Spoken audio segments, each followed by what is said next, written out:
People see vigilantes in movies and on TV. They're usually heroes who are cleaning the streets of the criminal underbelly.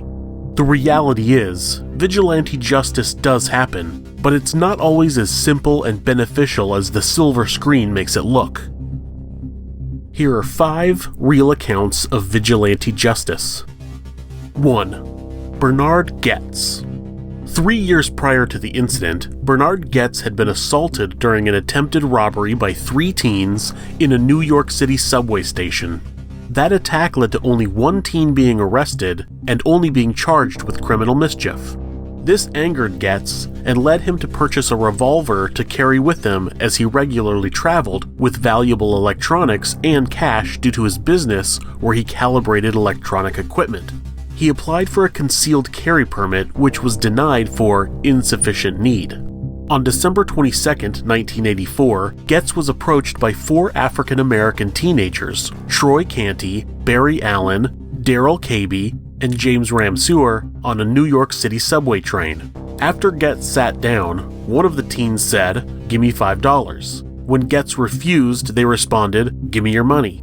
This is when Goetz stood up, pulled his weapon, and shot all 4 teens, wounding all of them. He fled the city but turned himself in 8 days later.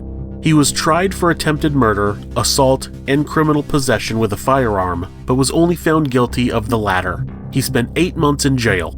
He was generally viewed as a hero in New York in a time where the citizens thought the police were very ineffective, though there were people who believed his actions were racially motivated. 2. Stephen Marshall. Stephen Marshall carried out the fantasy of many good people throughout the world. Even for people who would never commit a crime, if they had to kill someone, it would be a pedophile sex offender. People who hurt children tend to get the least amount of sympathy among normal members of society. Believing that sex offenders should be punished to the fullest extent of the law, Marshall obtained the addresses of 33 sex offenders and decided to impose those punishments himself. Marshall, born in the US but residing in Canada at the time, looked up dozens of names and addresses of sex offenders living in the state of Maine.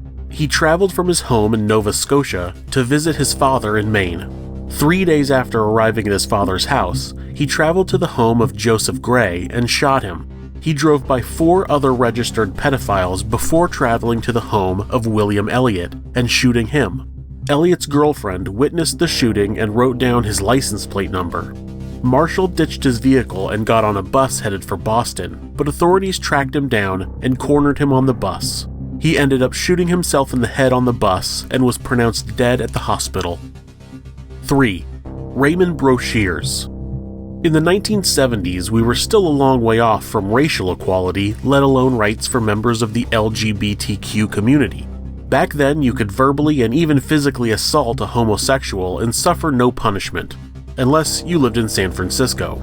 Then the Lavender Panthers, a gang of gay vigilantes, would come and kick your ass. The best part is that most of the homophobes they beat up were unwilling to admit that to police.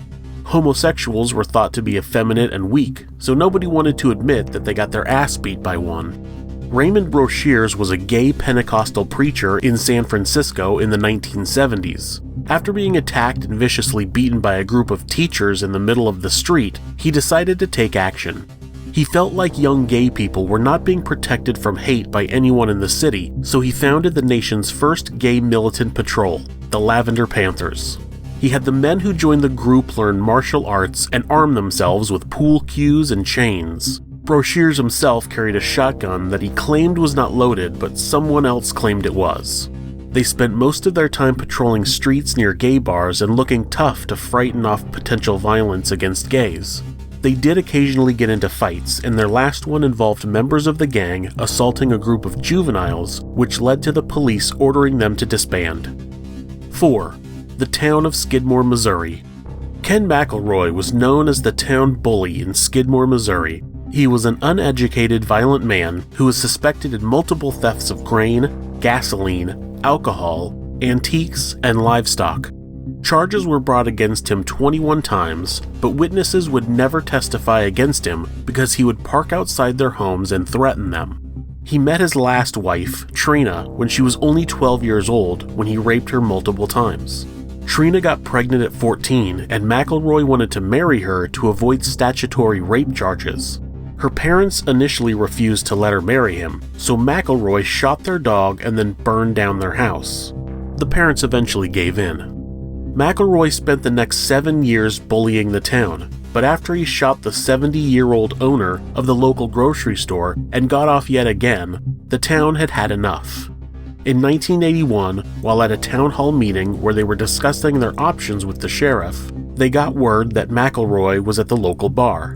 The sheriff advised them not to confront him and suspiciously drove out of town. The townspeople all confronted him at the bar, and when he got in his truck to leave, a number of people opened fire. McElroy was hit twice and killed. There were 46 potential witnesses, and all of the townspeople said they didn't see who shot him. The wall of silence forced the DA to not press charges, and to this day, nobody has ever been convicted of the crime. 5. Claude Guimond. Claude Guimond was like a lot of people these days. He was frustrated by the local drug dealers and the lack of police response to crime. He had 2 daughters who were addicted to drugs, and, after the death of his wife, he spent days binge drinking where he hatched a plan to scare some local drug dealers. He showed up at a home that was being used to deal drugs and grow marijuana in the basement. He painted his face black, wore camouflage clothes, and brought a high-powered rifle. He shot 2 men, Jody Brown and Stephen Chevrafils, and injured a third when a bullet ricocheted and grazed a woman's head. Police were called, and it took more than 2 years for them to link the crime to Guimond. He was initially questioned as a possible witness, but denied having any prior contact with the 2 men. The police originally charged 2 others, including one of Guimond's daughters, with the crime, but those charges were later dropped. Eventually, the authorities linked DNA found on a shell casing discovered at the scene to Guimond and were able to record him confessing to a family member from a phone at the jail. He was sentenced to life in prison and will be eligible for parole in 14 years. Thanks for watching. If you like these videos, please click subscribe, hit like, or leave me a comment. You can check out more stories about the worst people on the planet by going to our blog, thisismonsters.com. You can also listen to our podcast, This Is Monsters, available wherever you listen to podcasts.